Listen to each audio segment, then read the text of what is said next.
Bonjour à toutes, bonjour à tous, chères téléspectatrices, chers téléspectateurs de la chaîne Opinion Libre Comore. Ici, nous sommes à notre première émission de littérature. On est samedi 13 novembre 2021. Nous avons fait une annonce depuis une semaine que nous allons désormais disposer d'une émission littéraire dont le but est de recevoir un auteur ou une auteure pour parler de son livre ou de ses ouvrages. Dès que nous avons fait cette annonce, nous avons été contactés par une jeune auteure, une jeune écrivaine comorienne, au nom de Madame Fahmia Aboudou, qui nous a contactés pour venir faire la promotion de son livre, de son roman intitulé La prunelle de l'État. Nous avons immédiatement accepté de venir inaugurer notre première émission de littérature avec notre jeune auteure, Madame Fahmia Aboudou. On va la présenter brièvement. Madame Fahmia Aboudou est une jeune comorienne, grandie en France. Elle travaille, elle exerce son métier principal ici en France. Il fait des allers-retours bien sûr au pays. Il a des attaches familiales là-bas. Et elle est très dynamique dans le milieu associatif, que ce soit villageoise ou de la diaspora. Elle aime écrire. Elle nous a confié qu'elle a écrit quelques slams, mais on ne va pas parler de slam aujourd'hui. Et elle a eu l'idée d'écrire un roman, un récit vraiment touchant que nous avons déjà lu. Voilà, elle habite en région parisienne. Nous allons passer une émission très brève, donc pendant laquelle nous allons discuter de son livre principalement, pourquoi une telle idée, pourquoi cette envie d'écrire. S'agissant de son roman, on va vous la présenter brièvement, mais d'abord, on va passer à Madame Fahmia Aboudou de vous passer le bonjour avant de commencer. Bonjour Madame Fahmia Aboudou. Bonjour à tous, bonjour à toutes. Merci d'accepter, merci de nous avoir contactés pour venir faire la promotion de votre livre La prunelle de l'État. Ça nous a fait plaisir parce que dès qu'on a fait l'annonce, vous êtes la première personne, vous êtes la première auteure qui nous a contactés pour venir inaugurer notre émission de littérature. Maintenant, on va présenter votre livre très brièvement. Elle se lit sur une cinquantaine de pages. Elle est sortie tout récemment, je pense que c'est au mois d'octobre, aux éditions Le Lit Bleu. C'est un roman qu'on peut l'acheter facilement en ligne sur e-book ou sur Fnac, mais également il est disponible dans plusieurs grandes enseignes en France. Où vous allez vraiment être attiré par cette histoire, cette histoire que nous allons discuter avec Madame Fahmia. Madame Fahmia, tout d'abord, avant de commencer avec vous, euh, est-ce que vous pouvez nous dire d'où est venue l'idée d'écrire un roman, ce roman, d'où vient, quelles sont les raisons qui vous a poussé d'écrire? Il y a qui font des films, il y en a il y a qui participent à des émissions pour parler de telle ou telle idée. Mais pourquoi ou comment vous est venue l'idée d'écrire votre roman La prunelle de l'État? Tout d'abord, merci beaucoup d'avoir accepté cette invitation et je suis très honorée de faire partie de la première personne qui inaugure cette émission de littérature. C'est un honneur. L'idée d'écrire, de lire en fait depuis toute petite, j'écris comme vous l'avez dit des slams, de la poésie. Et j'ai perdu un être cher dans ma vie il y a pas très longtemps et l'envie d'écrire m'est venue d'exprimer mes sentiments, d'exprimer ma tristesse. Et c'est de là que j'ai commencé. Je l'ai commencé ce livre à l'aéroport en faisant mon voyage pour aller aux Comores, pour aller aux obsèques de cette personne qui m'est très chère. D'accord. Maintenant, on voit les raisons qui vous a poussé à écrire, hein. Donc, c'est un moyen d'extérioriser quelque chose qui était en vous, même si vous n'avez pas raconté forcément l'histoire qui vous a lié à cette personne, paix à son âme, qui est à l'origine de l'idée même d'écrire. D'accord. Je sais, je ne suis pas auteur, je ne suis pas écrivain, mais je sais que quand les auteurs pensent écrire un livre, il y en a qui commencent par le titre. Prunelle de l'État.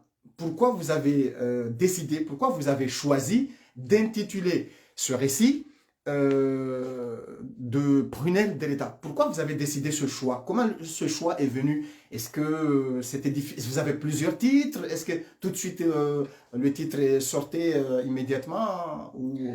Alors, en fait, l'histoire est venue, c'est un jeu de mots entre la prunelle de mes yeux et la prunelle de l'État.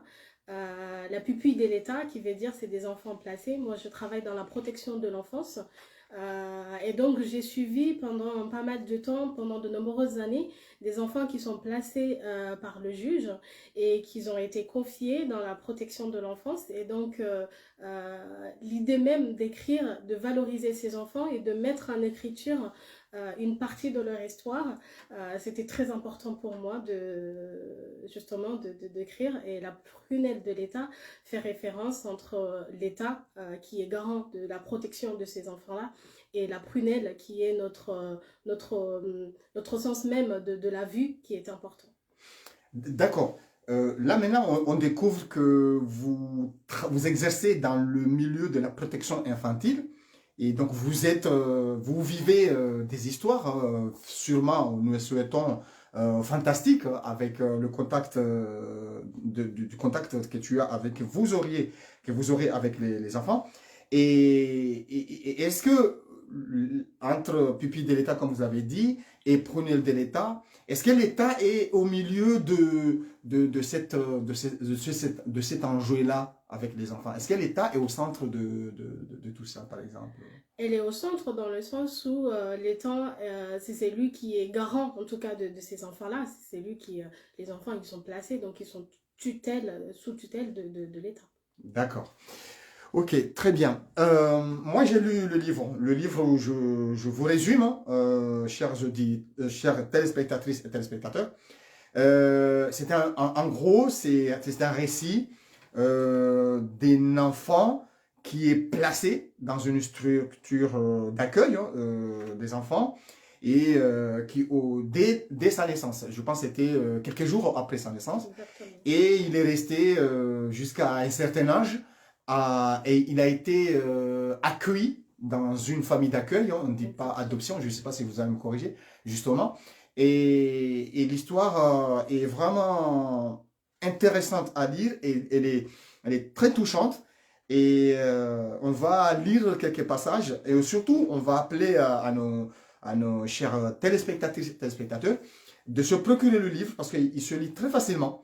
Une heure continue, on le finit. Alors,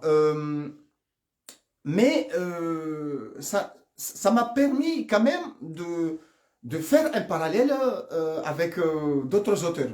La plupart des auteurs, quand ils sortent leur premier roman, tout de suite, ils utilisent le jeu.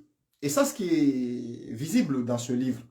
Vous avez intitulé Mattei, l'auteur, enfin l'acteur principal dans ce livre, le personnage principal de ce livre, Mattei, donc l'enfant qui est placé, et vous avez utilisé le jeu. Ça ne m'a pas empêché de vous poser cette question. Est-ce que le jeu de Mattei, c'est pas le jeu de notre auteur qui est là avec nous, c'est-à-dire, pour être clair, est-ce que c'est pas vraiment une autobiographie? Alors, ce livre n'est pas une autobiographie, donc il ne s'agit pas de moi, il s'agit d'une histoire exactement d'un petit garçon qui s'appelle Matei. Le fait d'avoir utilisé le jeu, en fait, c'est une façon plus simple de lire. C'est une façon, je pense, pour les personnes qui n'ont pas vraiment envie de lire longtemps des très grands livres de 300 pages, on rentre vraiment tout de suite dans le vif du sujet en utilisant le jeu qui permet en fait au lecteur de se comprendre, de s'identifier en tout cas à ce petit garçon et de comprendre rapidement l'histoire. D'accord. C'est comme si vous, auteur, vous vous êtes mis dans la peau de Mattei, l'enfant, c'est ça? Exactement. C'est comme D'accord. si je racontais son histoire à ma place, en fait. Et c'est plus simple pour D'accord. comprendre. Pour rassurer nos téléspectateurs, vous n'êtes pas une enfant qui était accueillie dans une structure d'accueil. Et quand j'ai dit c'est une autobiographie, c'est pas dans ce sens-là. Mais quand j'ai lu le livre, j'ai pensé comme si c'était l'histoire qu'on peut coller à un émigré qui a quitté son pays, accueilli en France et qui, au jour le jour, affronte les difficultés de la vie. Vous avez dans un passage du livre c'est sa maman qui parle à Mattei, bien sûr, à un moment donné, qui lui, à distance, mais qui lui conseille d'être fort, d'être prêt, d'affronter la vie, d'affronter l'avenir, de faire face aux aléas de la vie. C'est pourquoi ça ne m'a pas empêché de faire le parallèle d'un immigré qui est venu en France tout jeune et qui a grandi en France et qui s'est battu tant bien que mal pour s'en sortir. Bah, c'est un peu l'histoire de Mattei. Il est né à la maternité, 3-4 jours après, il était admis dans une structure d'accueil. Sans rentrer dans le détail du livre, mais pourquoi Mattei a été placé en centre d'accueil Alors, je vais rester quand même dans le secret professionnel, Bien sûr. mais c'est pour le protéger de son environnement familial qui n'était plus adapté, en tout cas pour ce petit garçon Matei, pour l'éloigner des dangers qui pouvaient survenir autour de lui. D'accord, merci beaucoup. Et c'est vrai, c'est très intéressant ce que vous avez dit de faire le parallèle avec une personne immigrée. C'est tout à chacun de s'imaginer, en tout cas, de s'interpréter ce livre et de se l'approprier à sa juste valeur et comme il va de soi, en fait. D'accord. Je vais lire un petit passage. Euh, je passe de bras en bras, on m'enlève la corde au cou. Il paraît que j'étais bleu comme un schtroumpf. Tout le monde donne son avis. Je passe de service en service. C'est touchant cette histoire. Je peux lire un autre passage parce que vraiment c'est très intéressant. Mais avant de lire un autre passage, le livre, j'ai dit, il se résume sur 50 pages, il se lit sur 1 heure, mais il y a beaucoup de parties. Il y a peut-être 6 ou 7 parties. Il y a par exemple la maison, il y a Mia qui est sa référente dans la structure. Il y a le grand jour de la rencontre. Il y a plusieurs parties. Pourquoi le choix dans un si petit roman d'avoir plusieurs parties? Quel est votre but dans cette répartition du livre? Alors, c'est vrai que le livre, il est tout petit, mais c'est la grandeur de tout ce qu'il y a à l'intérieur qui est intéressant. Et le choix de plusieurs petits parties, c'est un petit garçon qui vient de naître, qui a quelques jours, et son départ fut à l'âge de 2 ans, 2 ans et demi. Donc, forcément, il y a plusieurs choses qui se sont passées au cours de ce temps-là, mais qui restent très réduits. C'est pour ça le choix de plusieurs parties, mais avec un petit résumé de son histoire. En gros, le fait de mettre plusieurs parties en exergue sur le livre, c'est pour montrer comment la vie de Mattei a été sectionnée, en gros. C'est qu'il a vécu beaucoup de Il a choses beaucoup. malgré son jeune âge Oui. et que c'était important de les montrer, de les signifier parce que on se rend pas compte, mais les enfants ils comprennent, ils ont aussi leur propre vie même dès avant la naissance. Et c'est vrai qu'au début de livre, on le voit vraiment au début, avant que la naissance fût. Et c'est ces histoires-là qui sont extraordinaires. D'accord. Peut-être aussi, en tout cas moi, en tant que lecteur, les plusieurs parties qui composent votre roman permet aussi de comprendre très très facilement le livre. Ça, c'est aussi l'intérêt que j'ai tiré des plusieurs parties qui composent votre roman. Nous avons prévu de ne pas avoir une très longue émission avec vous. Mais est-ce que vous pourriez nous trouver un passage que vous voulez illustrer le roman à lire aux lectrices, oui, aux lecteurs, s'il vous plaît. Bien sûr, Prochaine lectrice et lecteur de votre roman, je vais bien dire. sûr. Oui, oui. Merci beaucoup. Alors, Oui. Je conseille beaucoup aux gens qui veulent découvrir cette histoire de se procurer de ce petit... Oui, on vous écoute, Famia. le jour du départ, c'est le jour le plus terrible de ma vie. Le matin, les choses ne sont pas comme d'habitude. Je prépare mes affaires avec ma référente. Elle me semble tristonnette, mais elle gère. Elle se montre courageuse. 11 heures, c'est l'heure de la fête. Je suis tout content, mais à la fois impatient et soucieux. J'ai ouvert mes cadeaux avec avidité. L'heure du départ est arrivée. Il faut que je dise au revoir aux autres enfants. C'est vraiment bizarre. Moi, je ne veux pas quitter, mais je veux aussi partir. Mia m'accompagne jusqu'à la porte, et là, c'est l'apocalypse.